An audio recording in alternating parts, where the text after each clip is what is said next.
What up, what up, what up? Welcome back to another episode of the Bad Podcast. Brad and Dawain in here with my brother Brad. Brad, we got something going on. We ain't had going on in a while, brother. What we got going on, man? Very excited to have a special guest today, but I'm going to grab chapter 3 out of the brand new book, Prep Rep Forever. Get your pre-ordered copy now. There is no greatness without vision, and yet most people are walking through life blindfolded, reacting, repeating, surviving when they could be seeing, shaping, and becoming. Imagination gives you feeling. Vision gives you direction. Imagination sparks excitement. Vision builds endurance. It's the internal compass that keeps you steady when life throws detours. It's not based on who you've been. It's anchored in who you choose to become. Well, that's poetic, man. Let's get into it. Are you ready? Are you ready?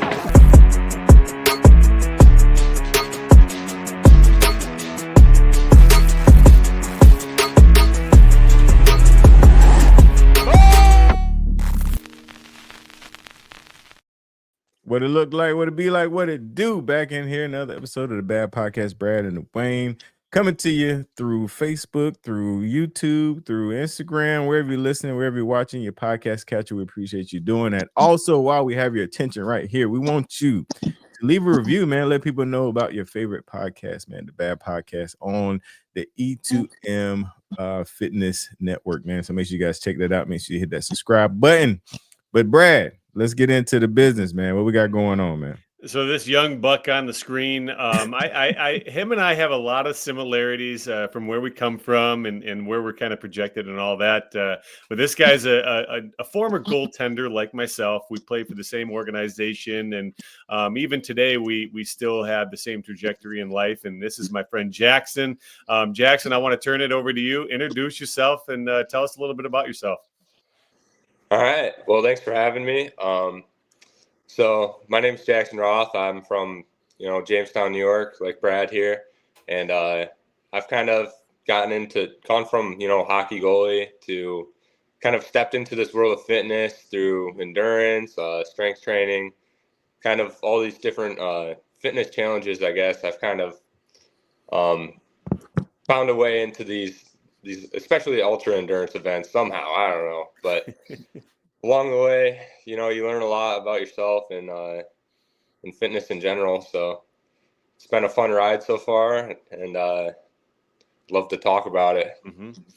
Yeah. So, I mean, what got you, do you know, like what the time frame was when you decided to, sort of transition from traditional sports? Because I remember when you were just a young buck, I watched you grow up and, seeing you come through the ranks and all that. What was the time in your life where you decided, I think I'm just going to start going for long distance running and biking and swimming and all the things?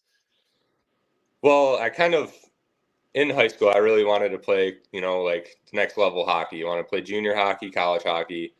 So I ended up, going and checking out a few junior hockey teams and kind of exploring the world of, like collegiate hockey with club and even like D3.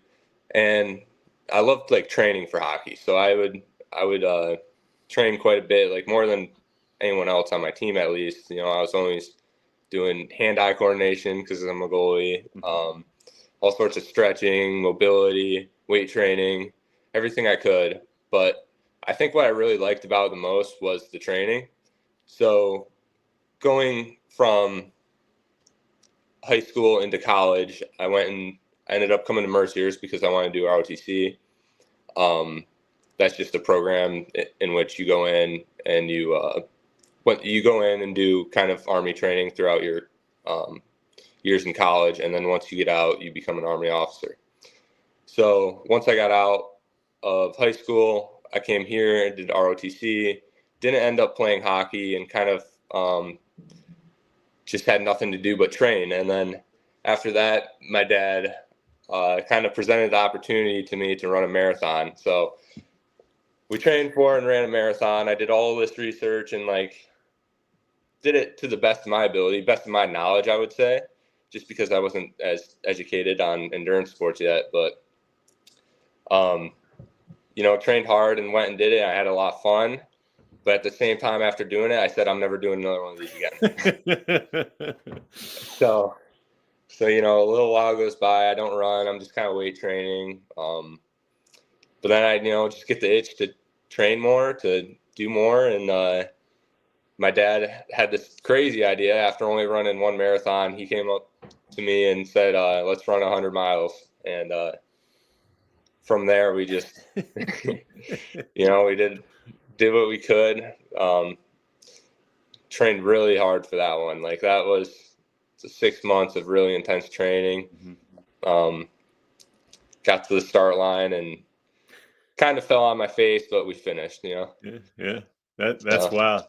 You always need somebody to sort of hold the beacon. You know, Dawain and I have those people in our lives, somebody to sort of tell you, hey, let's do this crazy thing and pull you in that direction. Yeah. You know, and I have a handful of people that I follow on social media, David Goggins being one of them. You know, and I see the things that they do, and I look from the outside looking in, and I'm like, these guys are nuts. Like, why in the world would they do 100 miles? Why would they do an Ironman? Why would they, you know, bike from Jamestown to Orlando? Like, why do these wild things? And then it's just like there's like something like a glowing light within you. Just be like, man, if they can do it, why Yeah. not me? And Dwayne's over here. So I want to give you a little backstory on D here. So he ain't about the endurance game. He's a weightlifter. He's a physique guy. He gets on the stage, but we all come from something very similar in the sense that we all played sports, and you know, everything that we do is has its own difficulties presented. So I know Dwayne's dying to say something. Go. Listen, I was gonna ask you, like, whatever. So it sounds like your dad is the bad influence. So, you know, we'll start there. We call it the bad good influence. Yeah, we'll start there. But no, I think that's really cool. Because, you know, being young and deciding to do something extreme, you know, that kind of goes hand in hand. And it really sets your path to be a little different, man, because you can endure certain things. You talked about the first thing you said was like, I fell on my face. Like, even in that, I'm sure there's lessons that you learn in that. Yeah. You know, and so that, because how old are you? I'm 21. 21. See, I have a son that's 18. So I know it's amazing to me to see how advanced, you know, the kids are, Brad. Because like when I was 21, you know, it was like the contests were a little different when I was 21. Yeah, the contests were a little different. The things I did were a little different. But I also smirked a lot because, you know, Brad is like, yeah, seeing those guys make me feel like I want to do it. And I was like, yeah, seeing those guys make me feel like I don't want to do it. Like, I'm not running nowhere. Dad be like, yeah, let's run 100 miles. I was like, we could drive 100 miles. I'm down 100%. I'm not running, man. But no, man, that's super cool, man. So I do want to ask, you know, you say you are ROTC and with hopes to be an officer, you know, protection or whatever, to be an officer. Is this for the Army, Navy? What service? For the Army. For the Army. Okay. Yeah. All right. Because I'm in Fayetteville, which is, you know, Fort Bragg. Oh yeah. One of the biggest Army bases. You might end up around this way. But knowing, you know, having, you know, school, RTC, you know, how does that affect your training, you know, when it comes to the event or whatever? How do you balance that, you know, as a young man, you know, when everybody else want to go hang out? Like what's your approach to that? Yeah, you know, it takes a lot of time management, I think. Especially when I'm at school, like you're not really wasting time during the day. I don't, like, my roommate likes to take naps. I don't really like to take naps. I like to. Your roommate sounds like me. That was me in college. No, I like to get it all done, then sleep. That's why I like to. So I kind of just throughout my day, you know, there'd be little windows. I remember when I was training for the 100, there was like little windows where I'd have like an hour and I'd go get a few miles in. And then late at night, sometimes I'd have to run, you know, it just is what it is. Sometimes you're cutting back on sleep, but it's kind of just what you have to do when you're training for these big events, because they do require so much time, so much training, and, you know, just just silly things like that, though. You kind of figure out how to manage all those things. One thing I do a lot, I don't have it up right now, but usually I have a whiteboard right here where I'll just write out my day, have a plan, almost hour by hour. I break it down into 30-minute chunks, I think, actually. So, yeah, just kind of plan everything out and have a plan of attack for the day, just being intentional like that. Dude, I think it's very impressive that at 21 years old, you have a whiteboard with a schedule and you can manage time like that. Because like Dawain said, when I was 21, there was not a chance that I was breaking my day down like that. Like wherever the wind blew me, that's where I was going. Whoever gave me a call and said, "Hey, this is where we're going on a Friday night," like that's what we're doing. So I'm very impressed that you have a good head on your shoulders, and you're doing these things that are filling your cup at such a young age, because it took me until I was probably 26, 27, 28, even getting closer to 30 years old before I started to really manage my time like you are at 21, and just do things that are to fill your self-development cup. But I think one of the biggest things that you have going for you, and I'm not gonna, like, my dad is my biggest supporter, my mom is my biggest supporter, and I'll never knock them. But your dad, I mean, he got a taste of the big leagues, and he's been around the fitness game for a long time. When you have somebody like that in your life, that's a beacon, and it gives you it gives you something to chase. And I want to talk about your dad and what kind of influence he's had on your life, and take it from there. Yeah, for sure. Seeing my dad growing up, like, work out, work hard, and even like be focused with your diet, like that plays such a huge role in my life coming up. Like, kind of sets the standard for me, I think. Yeah. So I know what I should be doing when I'm, if I go work out, like I'm not sitting there on my phone, like I'm probably working pretty hard. Yeah. And if we're eating dinner, like I'm gonna avoid foods that are, like super bad for you. I'm gonna try and pick the best option, even if we're out at a restaurant or something. I'm gonna try and pick something that'll, not make me feel like crap. And just little things like that. My dad, he does train a lot. He trains really hard, and it's kind of even not like outside of fitness, trying to live up to the kind of man he is and try to display those traits. I guess Kinetics Combat Sports. He owns a MMA gym. Shout it out, man. What's the Instagram handle, Facebook handle? Shout it out, man. It's Kinetics BJJ. So we've been kind of doing our thing there. I'm doing all sorts of media stuff. Just got a camera, so I'm taking all sorts of video. But we're trying to build that up a little bit. We got a little combat fitness class going on there, so that's kind of like a high intensity interval training class. But it's just seeing him work hard on that is kind of inspiring to me too. So it's not only like fitness and diet and everything, it's like career, and it's the community of the gym. So all those things that he's working hard at really inspires me. But yeah, for sure, I think it's had a huge role in my life so far. Yeah. Well, especially with these events. Yeah. Yeah, and then that community piece, like you talked about, man.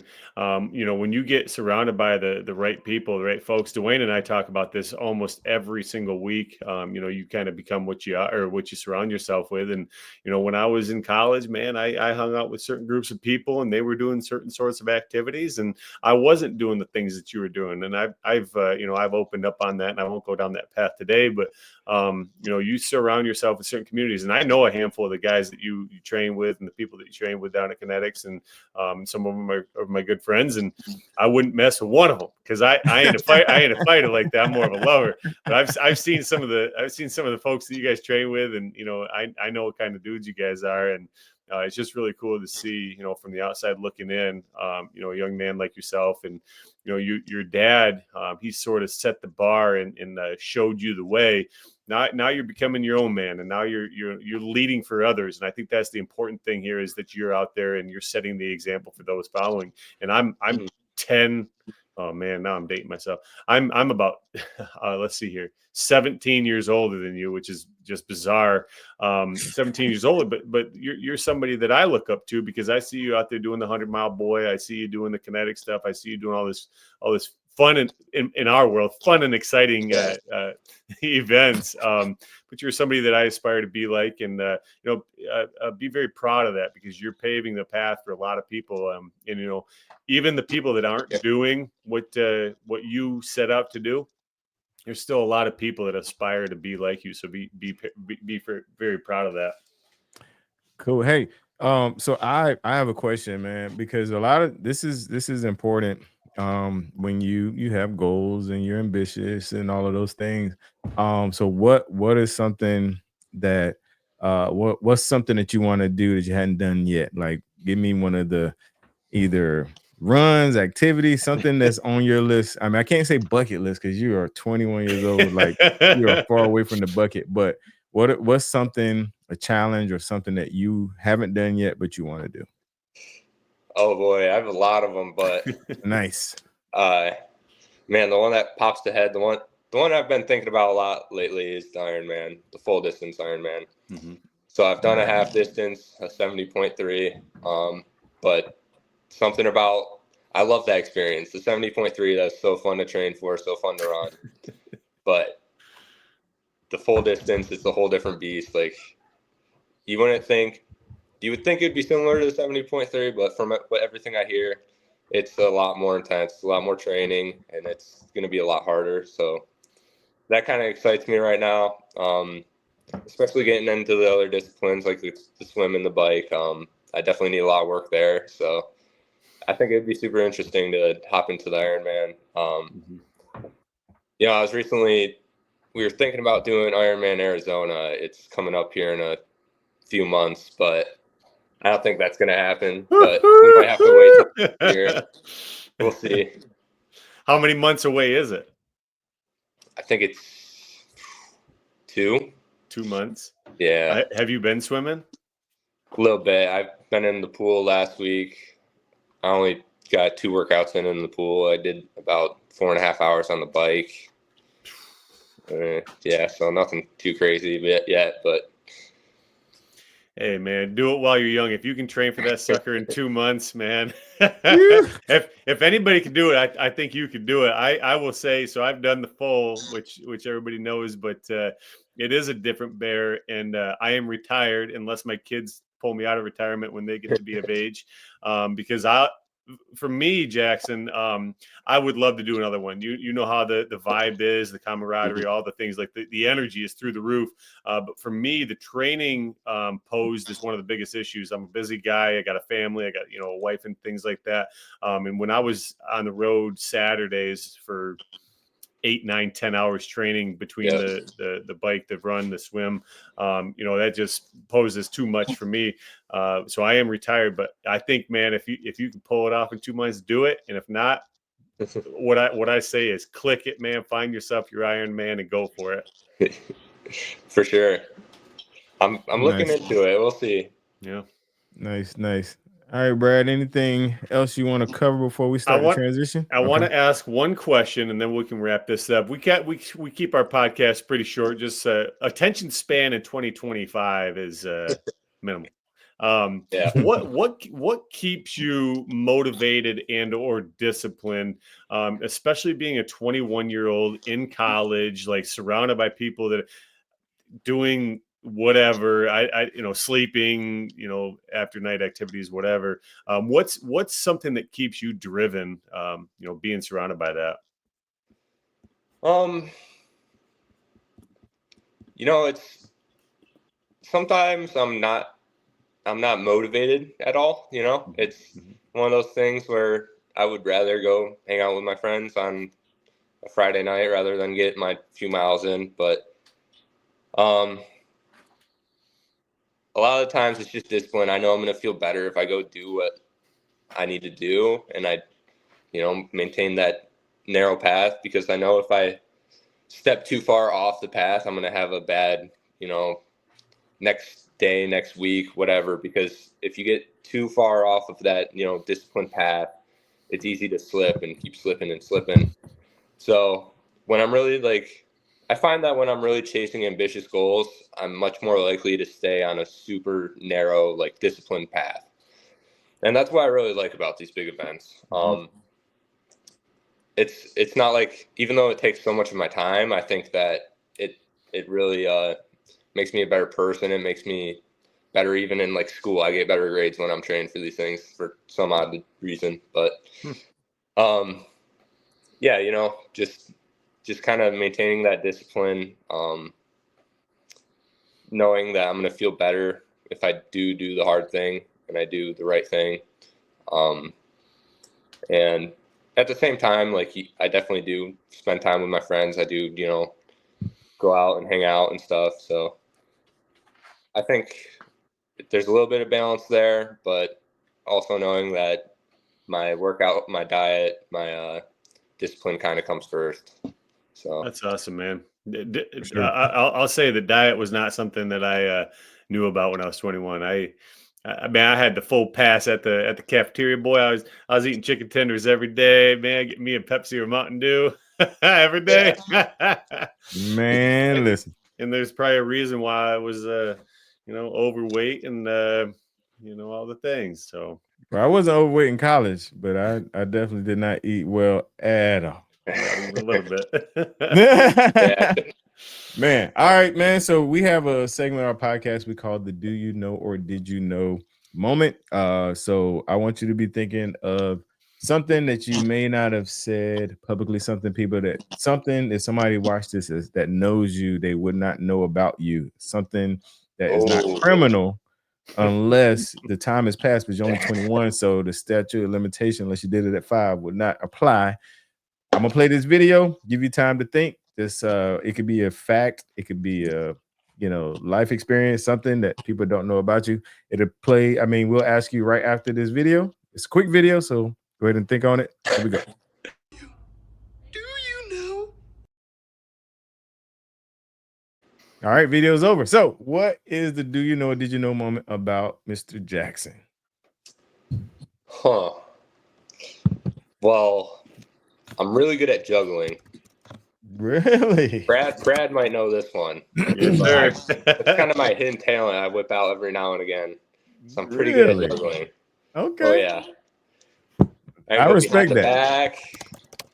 I wish I had some balls I'd show you, but Oh, I can man. go off the ground, off the wall, all the cool Wow. stuff.